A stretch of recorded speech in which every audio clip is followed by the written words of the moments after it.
Welcome back, everybody. You know how we love a good deep dive? Oh, yeah. This time, we're going way back to the beginning, Yeah. to the genealogy of Adam, like as laid out in the book of Genesis. Fascinating stuff. And, I mean, you know those verses, right? The ones that list everyone from Adam to Noah, Yeah. those crazy lifespans. It's kind of mind-blowing, isn't it? It is. I mean, 900 years old. Mm. Makes you think, what was life like back then? It really does challenge our modern perspective, that's for sure. Talking about a totally different idea of time and what it meant to be human back then. Totally.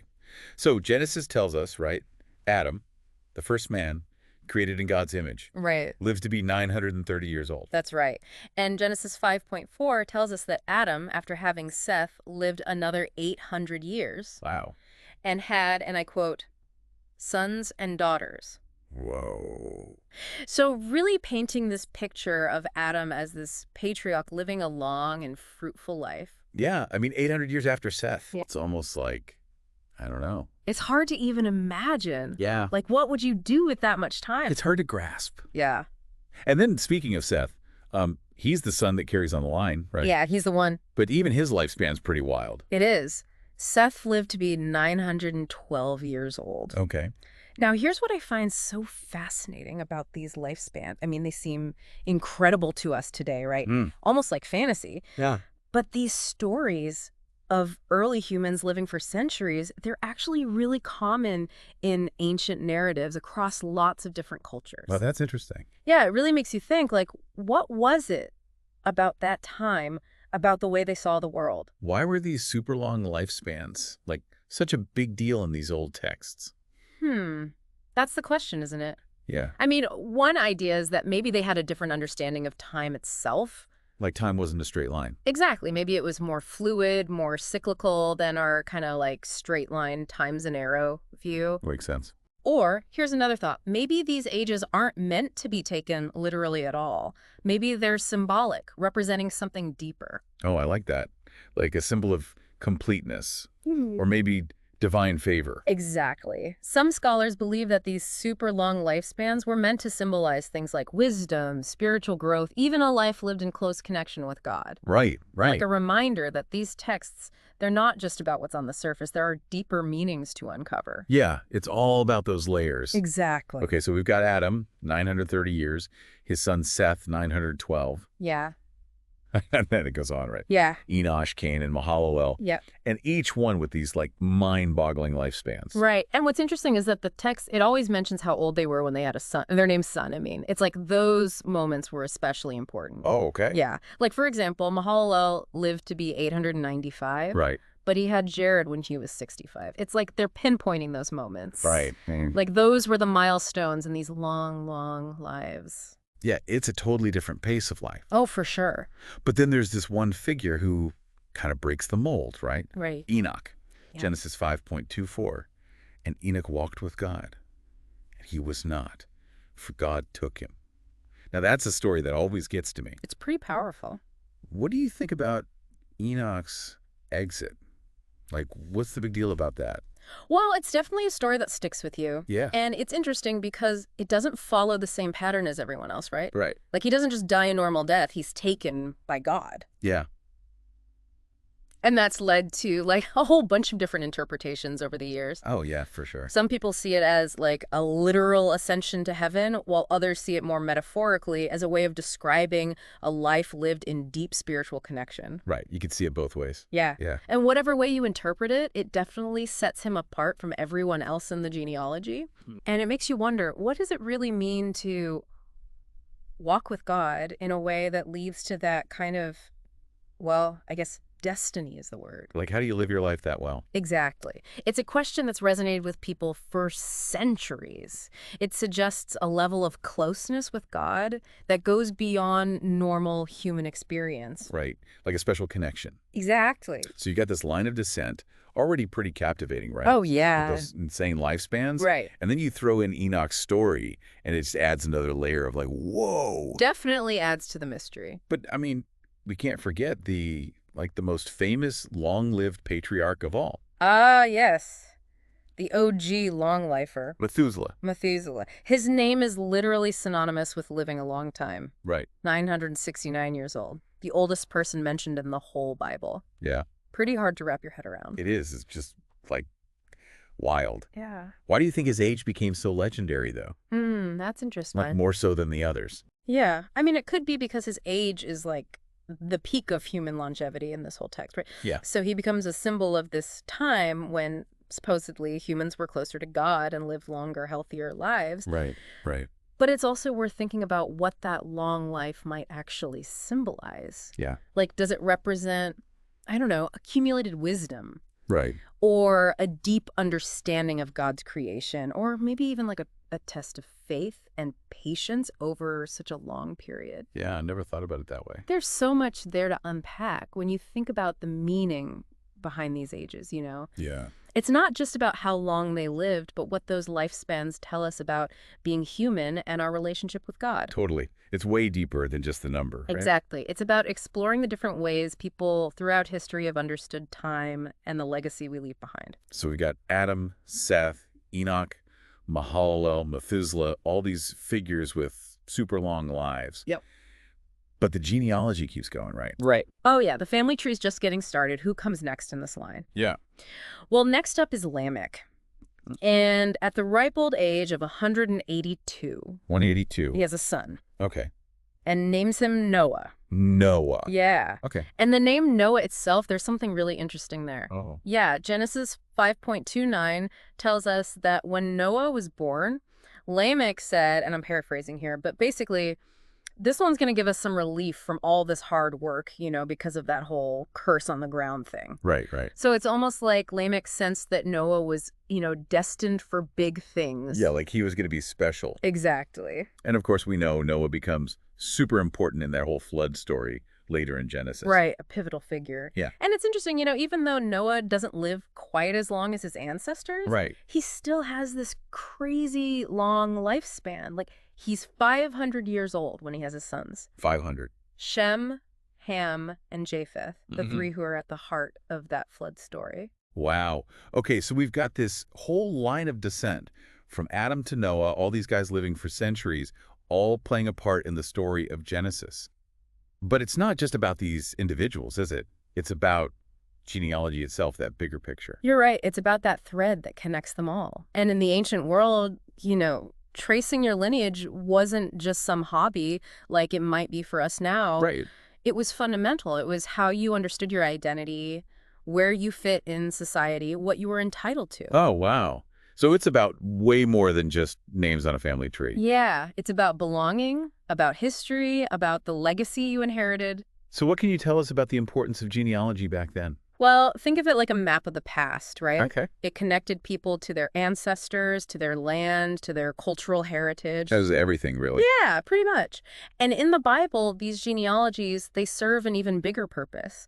They establish that line from Adam to Noah and eventually to the people of Israel. It's about showing that continuity of human history, the generations passing down the line, the inheritance of our story, basically. It's fascinating to think that these ancient lists of names were so important. Yeah, it's amazing. They weren't just recording births and deaths. They were tracing the whole fabric of their society. Exactly. And in this genealogy specifically, we see not only that lineage, but this whole theme of incredible longevity. Yeah. So do you think that tells us something about how the ancient Hebrews saw human life? I think it's definitely possible. Maybe they saw human life as stretching over these vast periods, closer to the timelessness of God, you know? Well, like they were almost eternal in a way. Right. Or maybe those lifespans represent a different kind of connection to the natural world. Like their sense of time wasn't as rushed or fragmented as ours is today. It makes you wonder if they experienced time differently. Oh, for sure. Maybe they didn't think about aging and mortality the way we do now. Yeah, their idea of a lifespan was so different from ours. And I think that different perspective can be really valuable for us today, you know? It makes us question our own perceptions of time and how those perceptions shape how we think about life, death, and legacy. Yeah, that's a good point. It's so easy to get caught up in the hustle of modern life, always rushing, trying to cram more into every day. Oh, totally. And then you come across these ancient genealogies, And they offer this completely different way of looking at things. Like, they invite us to slow down, to consider that long arc of history, and to think about our own place within it. Yeah. They remind us that we're part of something so much bigger than ourselves, connected to generations that came before us and the generations yet to come. It is humbling when you think about how vast time is and our own little part in it. It is humbling. Yeah. But also, I think it's empowering because even though we might not live for 900 years, we can still try to make our lives meaningful. Yeah, that's true. We can leave a positive impact on the world and contribute to that ongoing story of humanity. It's not about the quantity of years. It's about the quality of life. Yeah. That legacy we build through our actions, our relationships. Exactly. And speaking of legacy, I'm curious about those names. Adam, Seth, Enoch, Methuselah, Lamech, Noah. They're so evocative, so full of meaning. Right. Do you think there is significance in the names themselves? Absolutely. In lots of cultures, including the Hebrew tradition, names weren't just labels. They were believed to have power, to hold meaning. Okay. Like, a name could reflect a person's character, their destiny, even their relationship with God. So the names themselves might give us more insights into these figures and their roles in the Genesis story. Exactly. Take Adam, for example. His name comes from the Hebrew word for ground or earth. Okay. It connects him directly to creation, to the very substance he was made from. That's so powerful. It makes me think about that verse. For dust thou art, and unto dust shalt thou return. Like, it's all there in his name, Right. his origin and his destiny. Exactly. And then there's Seth. His name means appointed or placed. His birth is seen as replacing Abel, who was killed by Cain. Right. So Seth represents the continuation of the righteous line, the line that God's promise will be fulfilled through. So each name adds another layer to the genealogy, like clues about who these people were and what their purpose was. Right, exactly. And even the name Noah, as we touched on earlier, it implies comfort and hope. Remember what Lamech said when Noah was born? This one will give us some relief. Yeah, exactly. It's almost like his name foreshadows his role as the savior during the flood. It's amazing how these names, which seem like simple labels to us, are actually woven into the story. They're not just random. Yeah, they add so much depth and meaning to the genealogy. Right. But let's go back to those incredible lifespans for a second. You mentioned there are different ways to interpret those numbers. Oh, yeah, for sure. Some people take them literally, others see them as symbolic. What are your thoughts on those different interpretations? Well, I think it's important to approach ancient texts with both respect and a critical eye, Okay. We can acknowledge the cultural context, recognize that their understanding of the world might be different from ours. Right, they saw things differently. Exactly.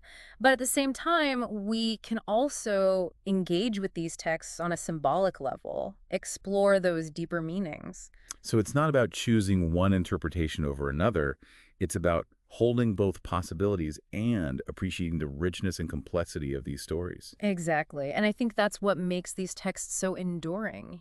They speak to us across millennia, inviting us to wrestle with these big questions about life, death, our place in the universe. They're still relevant, even after all this time. Right. So to wrap things up, we've gone through this amazing genealogy from Adam to Noah, marveling at those incredible lifespans, thinking about what the names mean, and exploring the different ways to understand these ancient texts. We've seen how these accounts really challenge our modern perspectives on time and mortality, and they invite us to consider the different ways humans throughout history have understood these concepts. It's all about perspective. It is. And we've looked at how important genealogy was in the ancient world, how it gave people a sense of identity, belonging, connection to the past. It was foundational, yeah. Yeah. It's been a real deep dive into those early chapters of Genesis, revealing the richness and complexity of these narratives. Absolutely. And it definitely leaves us with a lot to think about. It does. It really does. It makes you wonder, if we think about these ages symbolically,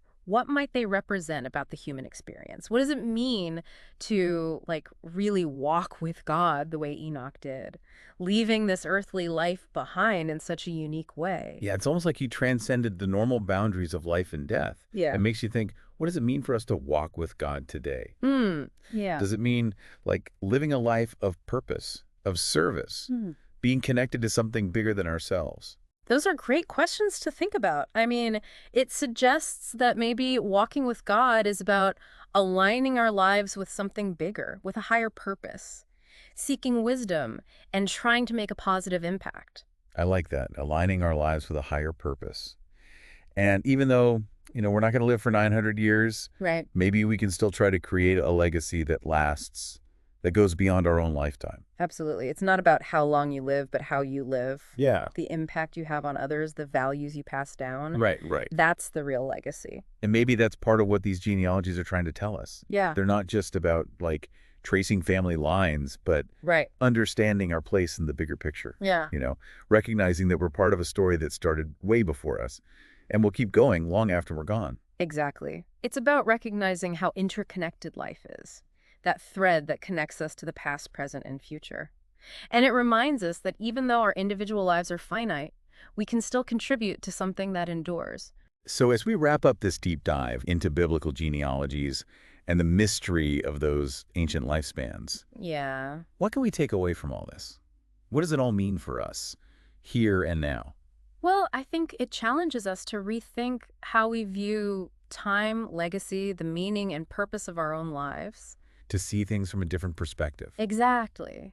It invites us to reconnect with the wisdom of our ancestors, to learn from their stories, and to find our own place in that ongoing story of humanity. To walk with God in our own way. Yes. To live with intention, with purpose. And to maybe, just maybe, leave the world a little better than we found it. I like that. Well, folks, that's our deep dive for today. Thanks for joining us. We hope you enjoyed exploring these ancient texts with us, and that you'll keep thinking about what they mean and how they relate to your own life. Keep those questions coming. Until next time, keep diving deep, keep asking those big questions, and keep searching for those connections that tie us all together.